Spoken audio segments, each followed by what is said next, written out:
mean mug. She's questioning me and my character. This should be the other way around. My foot didn't go in anyone's mouth.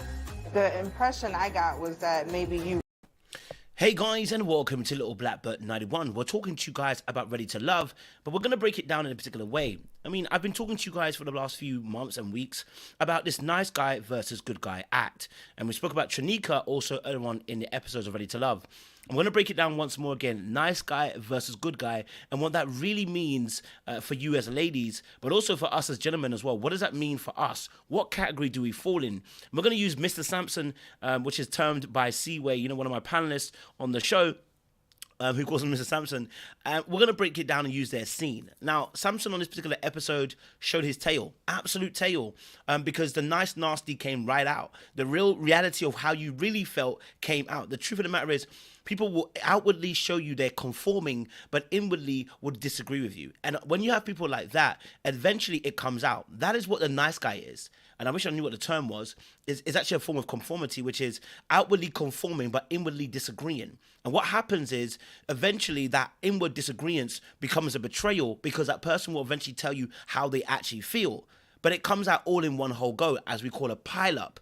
In one session. That's the nice guy versus good guy. The nice guy doesn't know when to. The nice guy lets things pile on in order to try and keep the peace and not be the bad guy, and ends up being the bad guy because he ends up saying something in a more wilder way. Whereas a good guy will tell you straight from the jump, hey, I don't like this. But let's talk a little bit more about the situation. If you're new to the channel, do me a massive favor. Like it, share, subscribe, click on the bell button for notification of the uploads. And for those of you who are returnees, you already know what it is, baby. You got the minerals. You got the minerals. Stay hydrated because the streets out there are hot. All right, listen, don't forget as well, we are in, at the moment, DC. So if you're watching this and you haven't grabbed your ticket, there is a link down below. Grab your ticket as well. There are some crazy, we've got some little good deals as well. If you follow any of the Ready to Love cast members from DC and Potomac season, then you can use their link. They should have a link on their page. Use a link and you can actually get a discount on the tickets as well for the DC show. Listen, it's going to be a crazy event and I want to see you guys there. Now, let's get back to the actual show. And again, guys, if you want to support me, you want to appreciate what I do, my Cash App is down there. I'm never going to say no. You know what I'm saying? So if your fingers are feeling like you want to bless me, oh, glorious God, bless me indeed. All right, let's get into this. So, talking about Sampson, Mr. Sampson, I should say correctly put, why is it nice guy versus good guy? Why do I bring this terminology? I spoke about this earlier on in the season with Trinika, and I got blasted for it, right?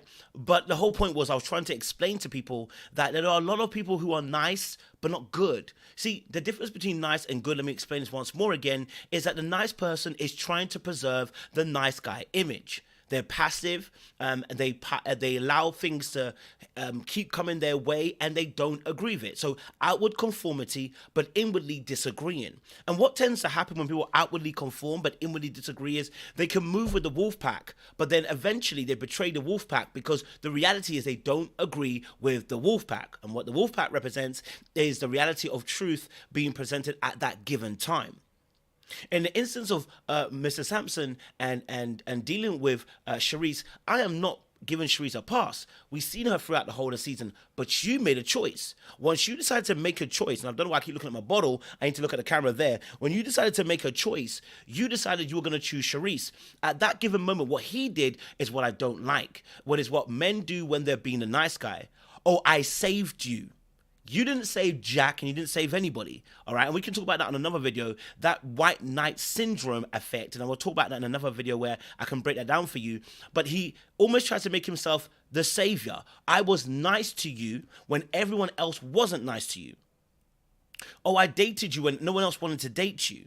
That's in a sense what Mr. Sampson was really alluding to. He wasn't saying, oh, I liked you because I liked you. That's why he couldn't answer the question on the father date, because he didn't like her.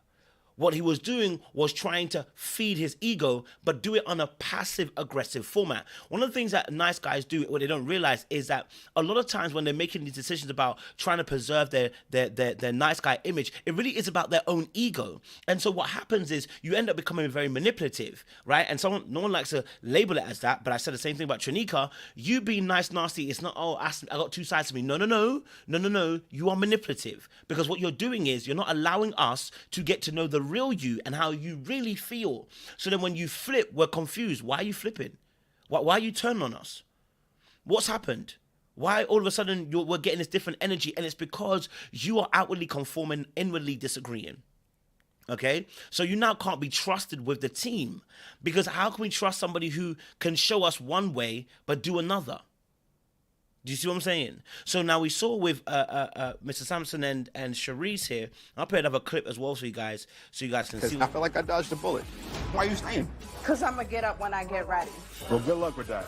Good luck with you. In this process, I've learned that I'm challenged with stupidity, but I believe in the journey.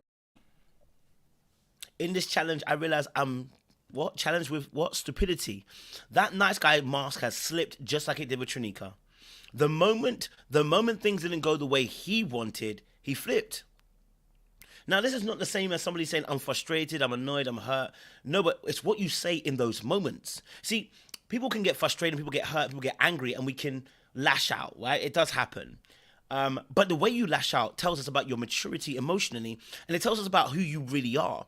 And so Mr. Sampson, in that particular moment, eating his steak there, trying to wrestle back power in the situation between him and Sharice, because Sharice also took a little bit of power, the way she said about you're not ready to love. But most importantly, Mr. Sampson was there cutting his steak, eating his food, like he was unbothered, and then in the cutscene saying, "Look, no, I'm tired of stupid people."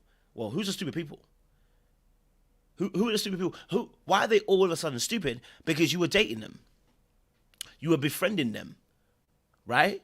So you don't get to say, oh, because you know what, everyone else was saying this about you, Sharice, but I chose to do this. Your dad even said it, but I chose to ignore that. Well, if I keep this, that, then it's then you must continue the I.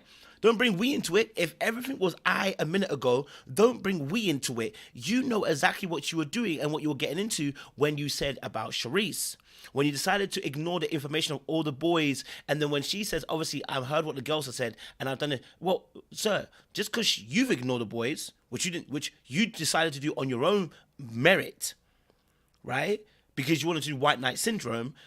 Well, that doesn't apply to Sharice now. Sharice decides in wisdom to listen to the counsel of others who are speaking about you, saying, and she's even asked you a question, you know, it was even asked in a particular way. It wasn't even said in a malicious way that I felt that Sharice could have done it if she wanted to.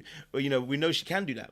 But it was done in actually an apathetic way. It was done in a very, what was that, apathetic? In a more nicer way, right? And you flipped. And I saw this defensive side of Sampson. We talk about this. I'll do this another video on this. I don't want to go too long. My 8 minutes is coming up. We saw this in another video where with the father conversation, as soon as the father said, I see yellow lights, he said, well, at least you've seen it with both of us.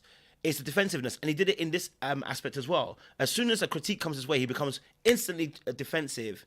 And it's like, okay, I get it. Listen, don't get to, we all get a bit defensive. We all can get a bit hurt by something. But the way that he reacts is telling me something. So yes, you are showing us the nice guy, not the good guy. The good guy is able to establish boundaries. The good guy tells you how he feels. The good guy doesn't harbor feelings so that it erupts later on. The good guy will let you know, this is how I feel about the situation, unfortunately, and finds a mature way in dealing with relationships and conflict. I don't feel that Sampson has done that with Sharice. Like, share, subscribe, click on that bell button. Don't forget to click on that. Yeah, well, I already said it. Click on that bell button so you can get notifications of when we upload. I really do appreciate you guys. We've got more videos coming for you guys.